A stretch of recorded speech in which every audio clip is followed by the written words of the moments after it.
Hey, everybody. Interesting chat today. We dive into what's next with Lenovo, of course, a global tech IT PC powerhouse. Vijay, how are you? Evan, I'm great. It's great to have a conversation with you. Should be good. Yeah, thanks for being here. Of course, Lenovo has been a leader in the PC market for many years, decades.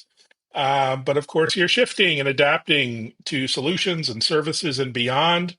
Love to dive into those topics. Before that, maybe introduce yourself, your mission and team within Lenovo, and a little bit about your background. Yeah, I've been in IT industry for a long time. I worked for IBM, then DXE, ran large global regions, and made a lot of acquisitions in this space. So what attracted me to Lenovo was that Lenovo had a new strategy. They wanted to build the services business.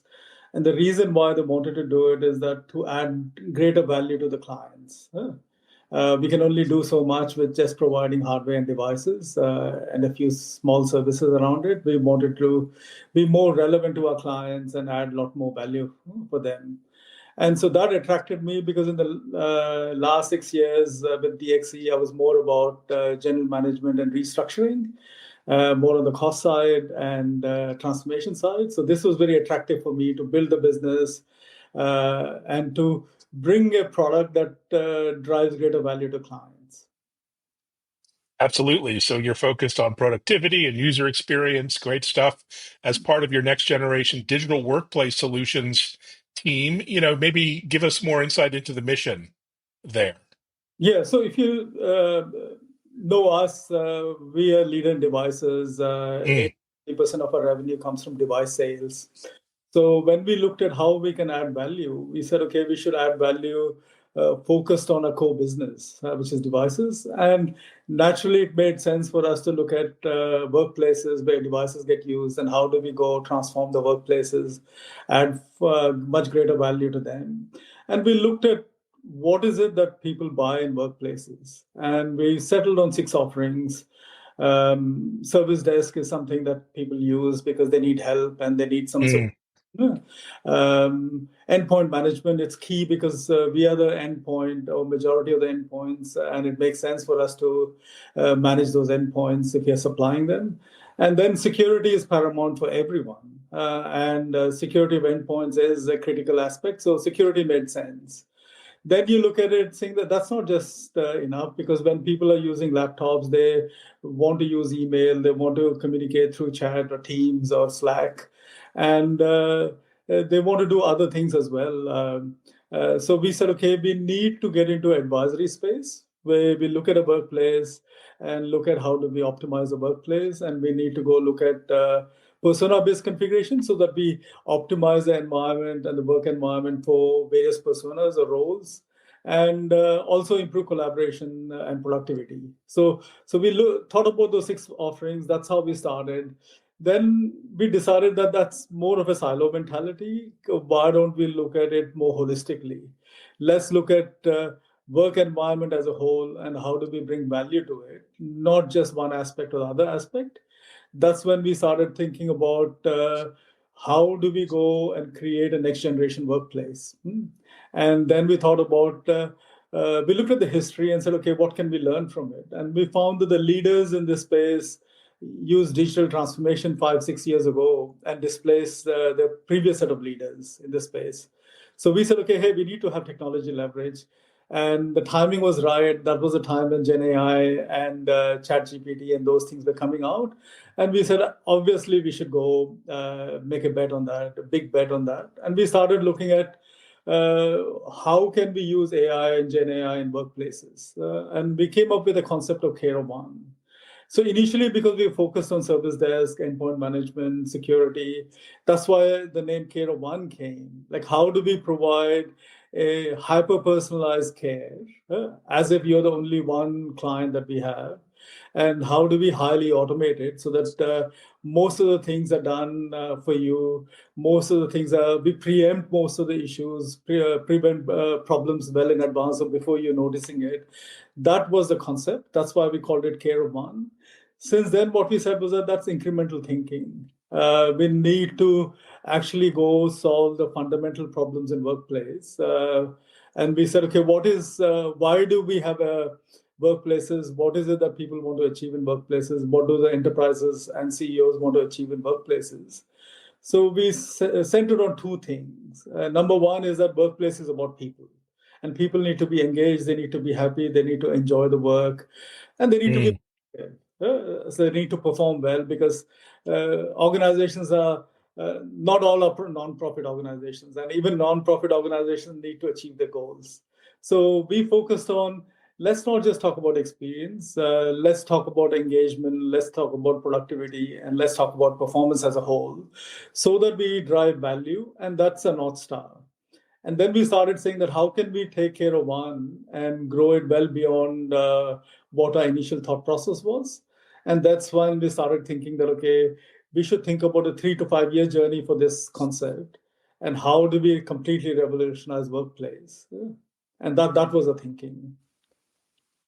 Oh, it's exciting. So the Care of One platform, I guess you have multiple goals there, including hyper personalization and automated experience. What are the other pillars of the platform, and how do you think about optimizing the workplace? So the thought process that we had, if we have to create a workplace of the future, let's look at people who are leaders in each of the domains. So we Mm. said, let's look at something easy to imagine. Let's look at world-class athletes. How do Mm. they perform at peak? How do they become number one in the world? Then you quickly recognize that, okay, it's not just about talent. It's not just about putting a lot of work and effort. They have huge amount of support. Like they have coaches to monitor how they perform. They have mentors. They have psychologists that improve their mindset. They have support staff to take care of a lot of admin work, and they have specialists, nutritionists, medical specialists that keep the body in shape, and so that they can perform at peak, right? So if we translate that to say that, okay, if I have to make every employee, every worker to perform at peak, I need to provide that level of support. So that they have knowledge at their fingertips. When they're doing things wrong, someone is there to coach them. If they want to improve and set some goals, there is a mentor there to go help them achieve those goals. We couldn't have done that in a manual fashion, and we couldn't have done that 2 years ago. But with Gen AI, and not only that, we're talking about agents, agentic architecture, and the future of Gen AI, where there'll be a lot more reasoning, a lot more like different personas for Gen AI and AI. That is possible. So we can create an environment and a work environment where we can look at what a person needs and then go tailor the environment so that they perform at peak, right? And then we thought, okay, hey, we can make sure that, okay, we provide the environment for a worker or employee to perform at peak in the current processes, current way of doing the work. But is that enough? So if we go to an enterprise level, enterprises are companies or businesses that take certain inputs and add value and create enormous amount of value through the outputs. So historically, we've designed the enterprises based on, say, processes and what was available then. Now with AI and Gen AI, because knowledge can be at the fingertip of employees, a lot of processes could be automated, a lot of things could be done in a different way. Do we have to reimagine the enterprise? And that's when we started thinking that, okay, we need to take care of one into a process space, into an organization design space, to look at more holistically as to what is the goal of an organization, what they're trying to produce, and how do we optimize conversion of inputs to outputs so that organizations are performing at peak. So it's a 3 to 5 year journey. It's not going to happen overnight. At the moment, we are right at the bottom rung where we're trying to automate and revolutionize support and revolutionize how devices get used. Mm. But we know the next steps, and we will follow where the technology is, and we'll leverage it to achieve the goal. Well, it's exciting. And so, yet you mentioned this is a new venture. You're on the bottom of the ladder here, yet you have secured, many new deals with large global multinationals. That's impressive. What do you think is resonating most with clients about your approach? to workplace transformation, and maybe describe or any stories or anecdotes about these projects at the moment. Absolutely. So when we started looking at this portfolio, I mentioned advisory as one of the things, and I've Mm, been in consulting and system integration all my life. There are two nuances in that. One, you have to have a large workforce, and they need to have right level of qualifications and skills and experience, and domain experience and industry experience, and that's not easy to combine. And not only that, there is a lot of variability in skills. So when you do a consulting exercise, if you have an exceptional team, the clients are really happy, the outcome is good. There's situations where there's a different team, similar client, and the outcomes are different. So there is variability, and there's a lot of labor involved and a lot of expertise and expense involved. And it's not easy to build those. Then we looked at technology and said, okay, hey, Gen AI can solve our problem because I can get expertise. I should be able to go look at all the data and telemetry in an IT landscape. I can look at device usage. I can look at application usage. I can look at how support tickets are generated, how people are using processes, how people are using network, what applications do they use, and how do they use it, and do the analysis and easily diagnose as to what are the top 10 challenges, right? That's what consultants would do. And having known the challenges and work with clients as to what their goals are, do they want to optimize cost, or do they want to improve experience, or do they want to create more productivity? Using those constraints, find an optimum path and generate, say, top 10 recommendations, and organizing them into a transformation plan that is realistic and that can go drive the outcomes that they're seeking. So typically we would do this with say 3 or 4 consultants, would take 3 months or 4 months to go do this. With Gen AI, what we found is that we did a POC and we could do that very easily, very quickly. It may not be as perfect as the expert consultants, but it's 80% there, 90% there. And the beauty of this is that you could use this to track your benefit realization every week, every month. Instead of doing it once, you can optimize it continuously. And that resonated with a lot of people saying that, hey, you're coming here and are providing us technology that you can optimize.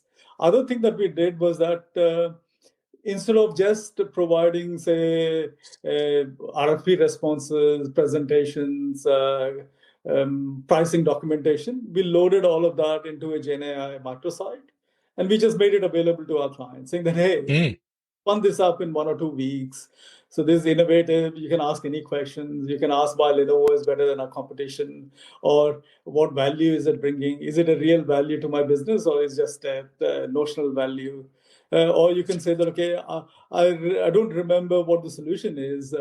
How does the solution fit in my environment? You can ask all those questions and you can get an answer. So you don't need to have a sales interaction, or you don't have to constantly remember what you were told. And that resonated quite well. So the innovative aspects, how we were approaching the client value, and what we are willing to do, and the investments that we are willing to make in innovation, change the mindset. And it's surprising, we came in late into these deals. Clients had already selected 2 leading GSIs. In both cases, there are 2 or 3 deals where we were late into the picture, 6 months late into the picture, and the client took stock, stopped, and gave us more time. And based on the discussions and based on what we could showcase, they actually went and changed the mind and awarded the business to us, which was really pleasant. Like, to win, say, large 100 million plus deals against leaders in this space in a span of just 6 months to 1 year is just incredible. I hadn't experienced that in my past life because I've worked with IBM, who was always leaders in this space, or even at CSC, DXC, we had leadership in specific domains, so it was a lot easier there. So this came as a pleasant surprise. Wonderful. Well, clients are always looking for a practical, new, fresh approach to things. And one thing you mentioned is cybersecurity, obviously top of mind to everyone these days. And it strikes me that, I mean, that is really one of the main reasons that's slowing down Gen AI adoption within large enterprises for good reasons around data privacy and data protection. So talk about how you're, integrating security and the AI first approach to, sort of cyber resilience. Yeah, there were two initiatives that we drove. One was, if you look at the announcements in the last Tech World and this Tech World, we started talking about hybrid AI well in advance of AI PC announcements or Copilot plus PC announcements, because we recognize that privacy is critical for both enterprises and people. And we need to do AI at the edge, at the devices.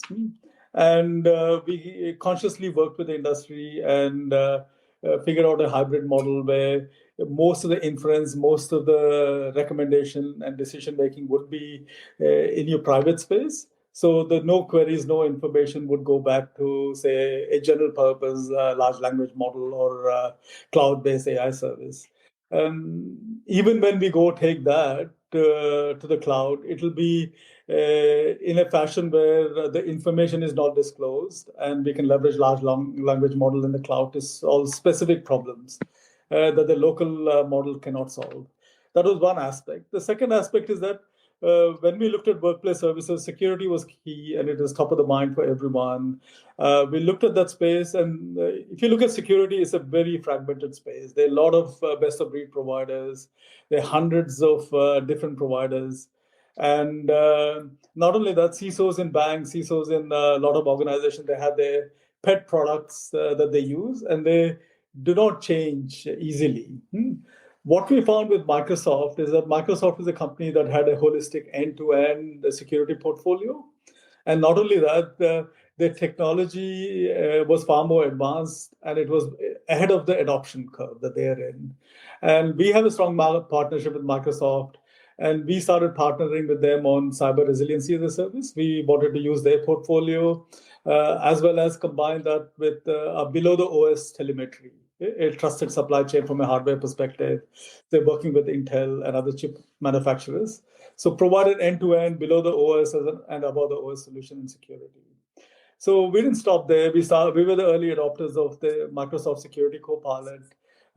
We started looking at things like Cyber Range and Cloud Range, where you do simulations so that you're well prepared, well in advance of threats that might happen, rather than reactive, being more proactive, and strengthen the systems and strengthen the people's ability to go respond. And other thing that we've done is that we have the Care of One concept that looks at preventative and predictive capability in a much broader sense than just security or security copilot.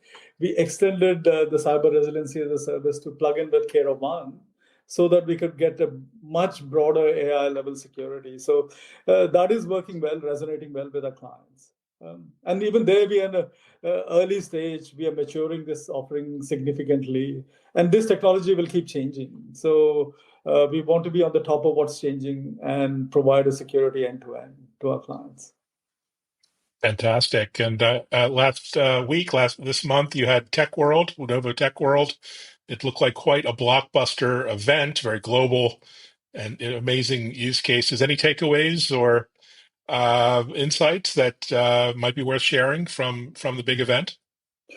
Yeah, Tech World, we announced a lot of different things. Yeah. We the AI PC, where it goes to the heart of privacy conversation that we had, and and security conversation that we had. So AI PC enables people to go not only solve your latency problems, where you don't have to depend on a cloud or a network to solve your problem. It gives you assurance that, okay, your information stays with you. Mm. You're getting the benefits of AI without exposing yourself to the wider world. So that's one big announcement. Second big announcement that we made was that everyone who uses infrastructure is key to AI and training AI models, or using AI inferences at a high end. So we announced a liquid cooled hardware there, working with NVIDIA, working with AMD and other partners, Intel as well. So we did make huge announcement in terms of infrastructure that supports hardware. We also showcase a lot of AI applications, AI for supporting sales, AI for supporting. We did showcase Kero1 as to how Kero1 can do upfront optimization of your IT landscape. Mm, We right, nice. showcase a lot of AI applications and solutions that enable people to go get value rather than just hardware and infrastructure. Well, that's so exciting. As my first PC with a ThinkPad, very fond memories. It's amazing to see how far Lenovo has come from hardware to where you are today. It's extraordinary. What's next? What are you looking forward to in the run up to year end within your team and beyond? So, as I mentioned, we have a 3 to 5 year plan. Our goal was that, okay, we want to become number one in for 3 to 5 years, or leaders in this space, like top three within 3 years. And that's not going to happen easily, which means that we have to be ahead of the curve in technology. We have to be ahead of the curve in value that we deliver to our clients. And we need to be more business and business value focused. So it has to be demonstrable business value. So there are 2 or 3 initiatives that we have in mind. One, we want to constantly evolve things like Kero One, leverage AI to the maximum, stay ahead of the curve, take calculated risks, rather than wait for the technologies to mature. We want to go in there first. That's one. Second thing that we want to do is that we want to clearly look at value from a business perspective. And we want to make investments where we have a skin in the game, and we will commit significant part of our contract fees to achieving those end business outcomes. Not just productivity, not just engagement, but for example, if you're in an industry where say launching drugs matters to you, and launching them on time matters to you. So on those specific initiatives, we'll commit to those business outcomes. We'll roll out technologies and initiatives that help our clients in that space. So that's one second thing that we want to do. Third thing, as I mentioned, we want to look at how do we focus on people and performance in enterprises, and how do we focus on revolutionizing the enterprises and revolutionizing how people work. And we want to have that as a North Star and continuously innovate in that space. Well, it's a fantastic mission. Congratulations on all the success, onwards and upwards, and keep in touch. Would love to hear more about the journey in the future. Thanks, Well, Vijay. yeah, thanks, Evan. It was a pleasure speaking with you. It was really enjoyable. Thanks. Thanks so much. And thanks, everyone, for listening, watching, sharing. And until next time, take care. Bye Thanks. bye. Cheers.